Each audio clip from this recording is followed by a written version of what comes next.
Good morning, Ronnie Hines from Tax Technicians. That we call ourselves Tax Techs, FIRS Tax Technicians. You can find us on Facebook, you can find us on Instagram, and you can find us by Googling us, F-IRS Tax Technicians. And the F just stands for former IRS. It's a play on words, FIRS, but it's nothing vulgar.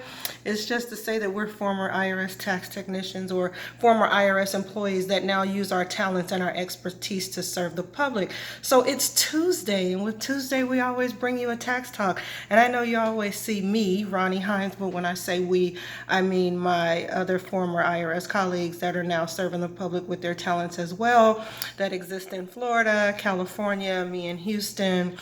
And so we serve the entire US. And every Tuesday, I bring a topic that relates to questions that I get from the public during tax season, because that's when you get, a lot of your questions and individuals who are filing. So today, we're talking about internal controls and what that means for a business. And not everyone may feel that they're a business, but if you have a product or a service that you're extending to consumers for pay, or if you have a brand that you're pushing even, then you are a business. So we're looking at today, one of the questions that I get, and how I get this question is that things pop up during tax preparation or during bookkeeping services, and individuals are saying, how did that happen and what happened with this? And there's other occasions where, if I could speak to my IRS experience, where we would have engaged a taxpayer and they would identify things in their own books and records that they didn't know of before by way of us doing the discovery. So that should never happen, that you get to the end of the year and that's when you discover how much bank overcharges you have in your account. And I mean, by referencing overdraft fees, and you're like, wow, I spend that much on overdraft fees during the year in my business bank account. Yeah, you do. And these are things that you should be aware of.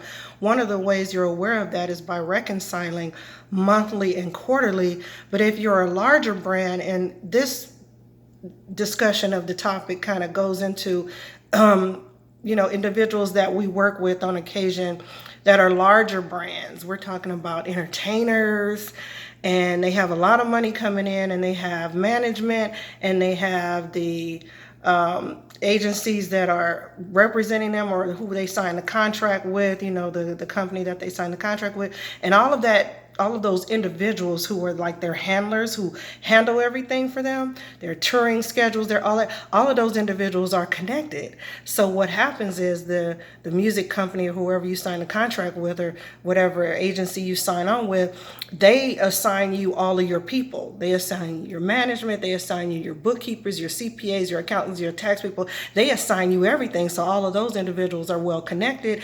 And it's to say that you're sort of out of the loop.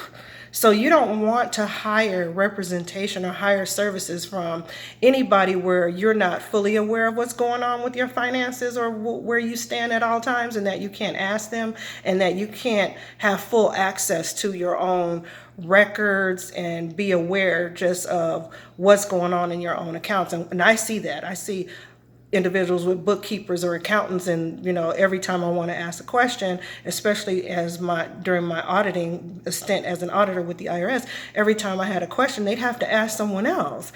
And I'm like, you should never be in a position where you have to ask. And I could use bigger references. I could say Mike Tyson, who everyone knows is a well-known former heavyweight champion boxer. He was spending $10,000 a month on towels to wipe his body off when he exercises. Now, towels don't cost $10,000 a month. He was being overcharged. He was being, ripped off by individuals, and he had no clue.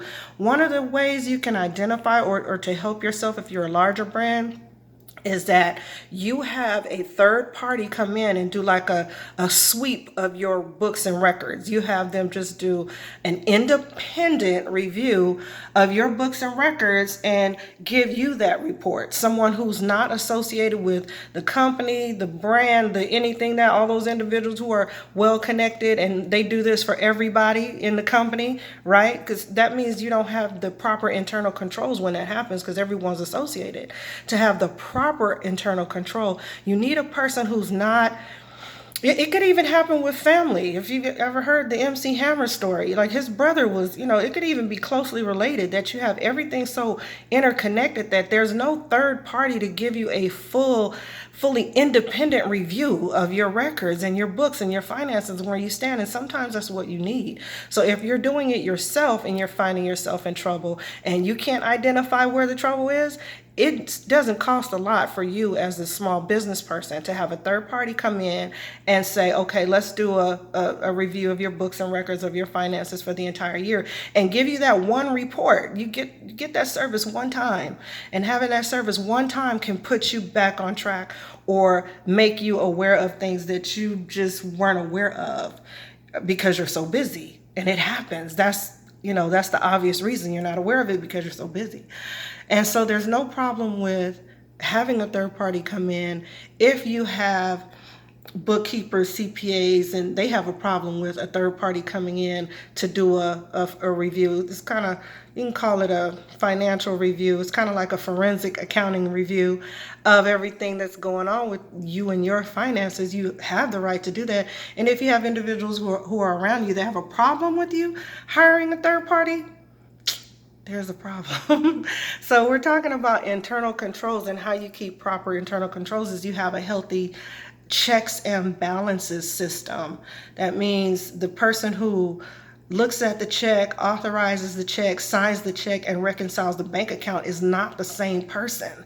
That's a lot of control to give some other third party that you don't have control over. And the way to keep control over that person is that you require monthly reports, you require quarterly reports, and that you have some idea in your own mind, this is what I made.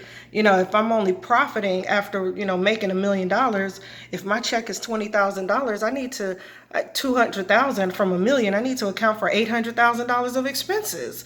What could you have spent that much money on? So just having that awareness, and not just having always full, 100%, just divulging all of your trust with your finances into someone else.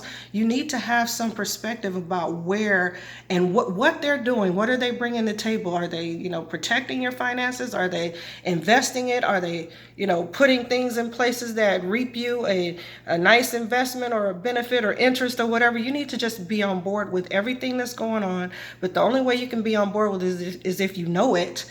And the way to know it is have discussions and have reports that you can review, and you see, and you get to, become familiar with looking at your own numbers. Get comfortable with looking at your own numbers, even though you may not understand everything, because the person who's representing you should easily be able to explain to you what your numbers represent. And I know it can be tedious, especially for individuals who, they are the brand and they have to stay on stage, or they have to stay busy. They have to stay in the field. They have to stay in the market. We understand that, but make some time for yourself. This is how you maintain or put in place proper internal controls, that you have a checks and balances system where not just one person manages everything, or that whoever manages all of the individual parts, they're not so well connected and tight, and there's no independent person of all these people. That's where the problems come in. You need an independent person. Even if you run in an office, the person who authorizes your check and reviews the invoice and pays it, all of those people should not be the same people on at all times, without another person being able to review their work. If you have a person who's doing your bookkeeping, who's doing your accounting, who's doing your whatever, have someone who reviews their work that's independent of them, that's going to give you a very objective review, and then report back to you. And that shouldn't hurt anybody's feelings, because they're getting paid to do their job, and that's all it should be. But if it's too closely knit, then you may have to remove that close-knit structure and get some third-party people in there who you can hold them fully accountable. You don't have people around you that you can hold accountable, because that's your daughter, and that's where problems come in. Not that they would do anything deliberately. It could be incidentally, just because they don't know well how to manage money. Or how to manage finances for themselves or other people. We've seen situations like that. We see everything here at TaxTech. So that's why we bring it to you, to share it with you, so that you can put some things in place to help yourself as a small business. We're the small business self-employed gurus. That's the division that we work with the IRS. We know everything about small business structure and what works and what doesn't. So if you need us, we're here. But if you can gain something from these videos, please do so. That's why we bring them.